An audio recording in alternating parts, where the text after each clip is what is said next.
Мечтата ми е много проста, но нека първо да започна от зараждането й, защото не винаги съм мечтала. Някога и аз бях загубила надежда. Здравейте, казвам се Анета и съм на 23 години. В момента завършвам Технически университет в София. По професия съм машинен инженер. Когато направих избора си за университет, бях водена предимно от огромното си желание да намеря реализация в България.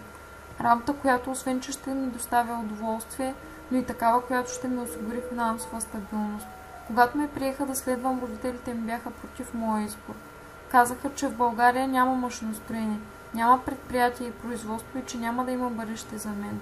Тогава се срещнах с един много реализиран мъж и той ме увери в обратното. И така, въпреки общоприетото мнение в България, дори и това на близките ми, реших да продължа по пътя на инженерството. Аз вярвам, че развитието на индустрията в България е най-доброто за бъдещето на страната и младите. Но също така знам, че и чуждестранните инвеститори не желаят да построят предприятията си тук, защото има недостиг на инженери и квалифицирани кадри. Натъжавам се, когато виждам как политиците ни грабят родината. Но знаете ли кои за мен са най-големите кръци? Младите, които имигрират, защото те вземат най-ценното – бъдещето на България. И ще им кажа, че грешат, че недоумявам защо медиите насяват тази лъжа. Защото в България има бъдеще.